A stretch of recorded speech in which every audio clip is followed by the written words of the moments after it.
అందరికి నమస్కారం. ఆంధ్రప్రదేశ్ రాష్ట్ర విద్యార్థులారా, ప్రజలారా, ఈ రోజు మన ముందున్న అతి పెద్ద సమస్య మెడికల్ కాలేజ్లను ప్రైవేట్ కబంధ హస్తాల్లోకి నెట్టివేయడం.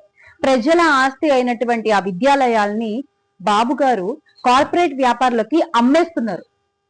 ఇది సాధారణ నిర్ణయం కాదు, ఆషామాషి విషయం కాదు. ఇది రాష్ట్ర విద్యార్థుల భవిష్యత్తుపై దాడి.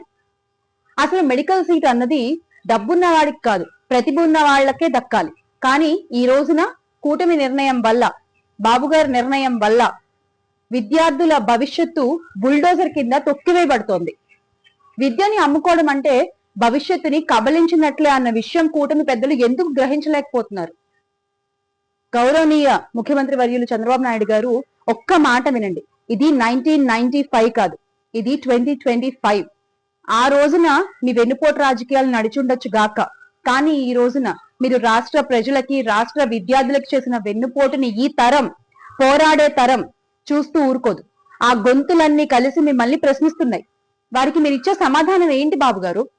ఈ రోజున రాష్ట్రంలోని విద్యార్థులు వాళ్ళ తల్లిదండ్రుల చెమటని, వాళ్ళ తల్లిదండ్రుల కష్టాన్ని వృధా చేయాలనుకోవట్లేదు.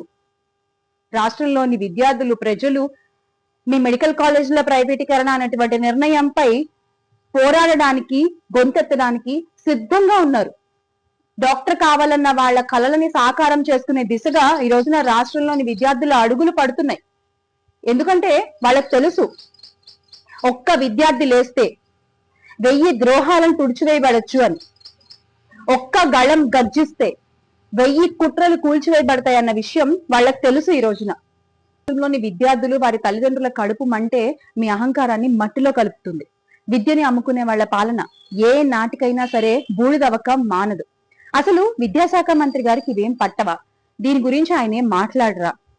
బాబు గారు ఇచ్చిన స్క్రిప్ట్ చదువుతూ విద్యార్థుల భవిష్యత్తు అమ్మేస్తున్న ఆయనకి అసలు ఆ శాఖ మంత్రిగా ఉండేటువంటి అర్హత ఉందా అని ప్రశ్నిస్తున్నాం.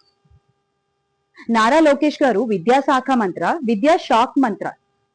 బాబు గారు వెన్నుపోటు కింగ్, లోకేష్ గారేమో నోటింగ్ బుక్కింగ్, అదే రెడ్ బుక్కింగ్. ఇద్దరు కలిసి ఈ రోజున గవర్నమెంట్ ఆస్తి, ప్రజల ఆస్తి అయినటువంటి మెడికల్ కాలేజీలని కార్పొరేట్ పంజరాల్లో పడేస్తున్నారు. గౌరవ విద్యాశాఖ మంత్రి గారు విద్యార్థుల మంత్ర, లేకపోతే కార్పొరేట్ దళాల పని మనిషా అనేది అర్థం కాని ఒక పరిస్థితి ఈ రోజున రాష్ట్రంలో నెలకొని ఉంది.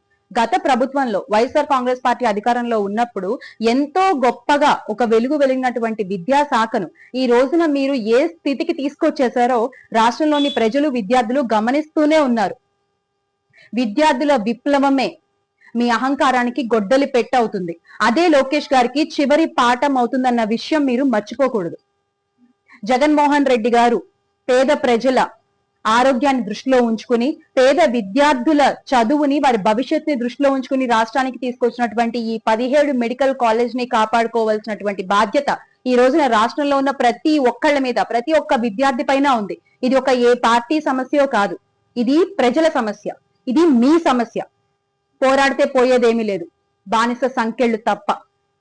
చివరిగా కూటమి పెద్దలకి ఒక విషయం గుర్తు చేయాలనుకుంటున్నాను.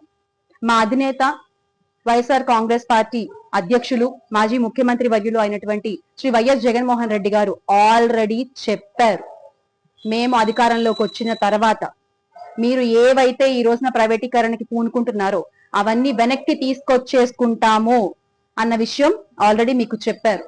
అది గుర్తు పెట్టుకుని ఆ దిశగా మీ అడుగులు పడితే బాగుంటుందనేది నా అభిప్రాయం. Make Andhra great again with Jagan అన్న. జయ హో విద్యార్థి శక్తి, జోహార్ వైఎస్ఆర్, జై జగన్.